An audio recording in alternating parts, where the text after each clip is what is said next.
kusoo dhow qaybta koowaad ee diiwaanka Mahad podcast.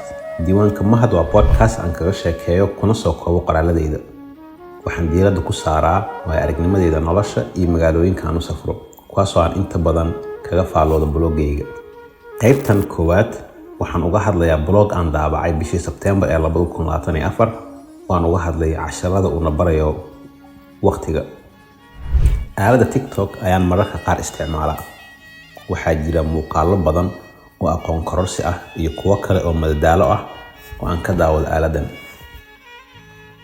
Si kastaba ha noqotee, waxaan dhawaanahan ka daawaday sawirro hore oo heeso Hindi ah la dul saaray.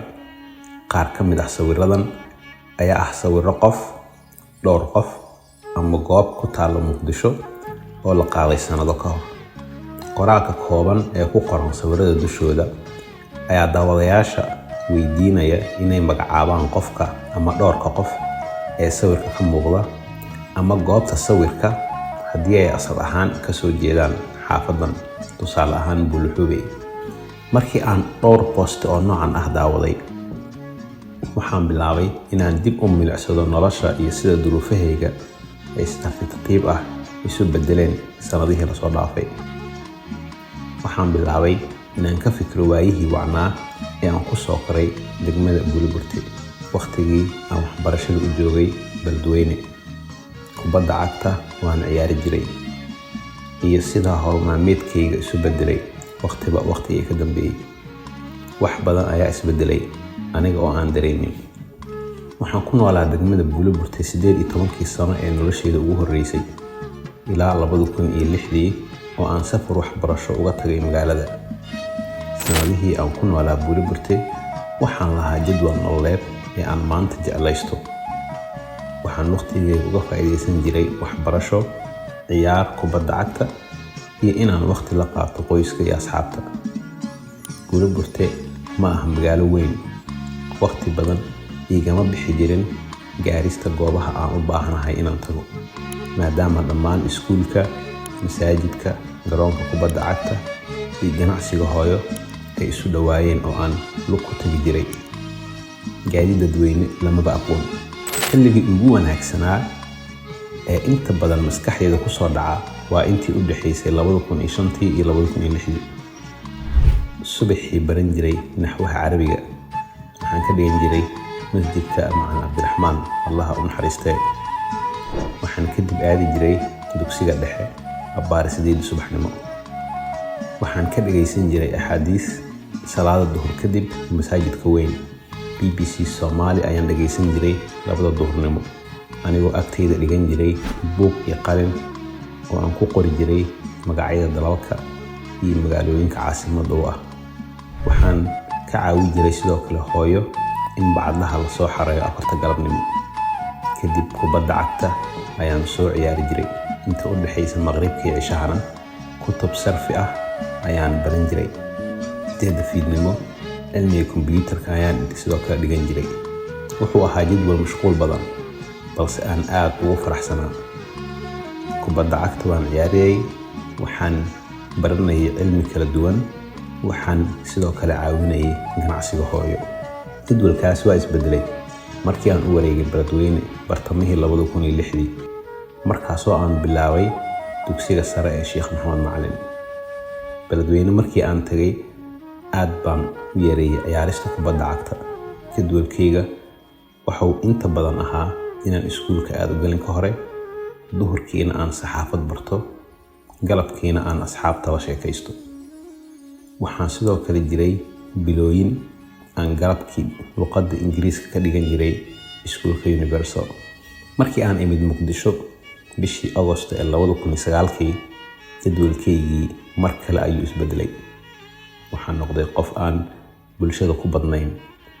Inta badan guriga ayaan joogi jiray gelinka hore oo aan akhrin jiray buugaagta jaamacadda.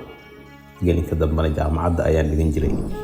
Sanadkii ugu horreeyay ee jaamacadda waxaan maalmaha Khamiista iyo Jimcaha booqan jiray qaraabada iyo asxaabta.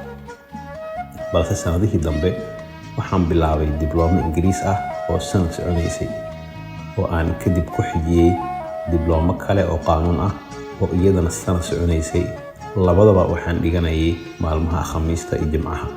sidaas darteed maalmaha isbuuca oo dhan waxbarasho ayaan ku jiray intii u dhaxaysay 2011 iyo 2013. inkastoo uu jadwalkayga isbedbedelayay muddo kadib, sawiradii aan ku arkay TikTok waxay i xusuusiyeen sida muuqaalkayga xitaa uu isku bedelay. sanadkii ugu dambeeyay ee waxbarashada jaamacadda ee 2013, aragga indhahayga ayaan ka dareemay gaabis. waxaan bilaabay xirashada ookiyaale sanadkii 2014. jadwalkayga wuxuu si weyn isu bedelay markii aan jaamacadda dhameeyay. hadda si joogto ah ayaan garka u xiiraa, cirraba iga soo baxday, caruur ayaan koriyaa oo aabe ayaan ahay, si joogto ah ayaan u jimicsadaa si aanu miisaan badan u korin. waxaan sidoo kale ku dadaalaa inaan waqti u helo xiriirka asxaabta. waxaan dib u xusuustaa maalmihii hore ee noloshayda markasta oo aan sawirro hore ku arko TikTok. waxay sawiradan dib u soo noolayaan xusuustayda. waxaan bilaabaa inaan ka fikiro sida jirkayga iyo noloshayduba isu bedeleen sanadihii la soo dhaafay. waxaan hubaa sanado badan kadib inaan jaman doono maalmaha aan hadda ku jiro haddii uu Alle i siiyo cimri iyo caafimaad. sawiradan waxay i xusuusiyaan meertada nolosha iyo sida ay nolosha u gaaban tahay. waxa kale oo ay xusuusiyaan muhiimadda ay leedahay in lala noolaado waqtiga la joogo. waxaan wax ka baran karnaa waqtiga naga tegay, laakiin dib uma soo noqon doono waqtigaas. waxaan xusuustaa macalinkaygii maadada carabiga ee dugsiga dhexe oo na xusuusin jiray inaan maalin kasta qorayno taariikhdeenna, maadaama maanta ay beri noqon doonto taariikh. sawiradan waxa kale oo ay xusuusiyaan muhiimadda ay leedahay in la fahmo sababta Alle inuu abuuray, isla xisaabtanka na sugaya kadib marka aan ka tagno dunida, iyo isu diyaarinta nolosha aakhiro. sawiradan waqtiga hore la qaaday waxaa laga yaabaa inaysan macno qoto dheer u samaynin dadka soo dhiga TikTok, balse aniga waxay i baraan wax ka badan in la sheego magaca qof ama goob. waxay i xusuusiyaan marxaladaha nolosha, siday u gaaban tahay nolosha, iyo sida ay noloshayda isu bedeshay sanadihii la soo dhaafay. diiwaanka Mahad Podcast waxaa soo saaray Mahad Waasuge. waad ku mahadsan tahay dhegaysiga qaybta koowaad. waa inoo mowduuc kale iyo qaybta xigta ee diiwaanka Mahad.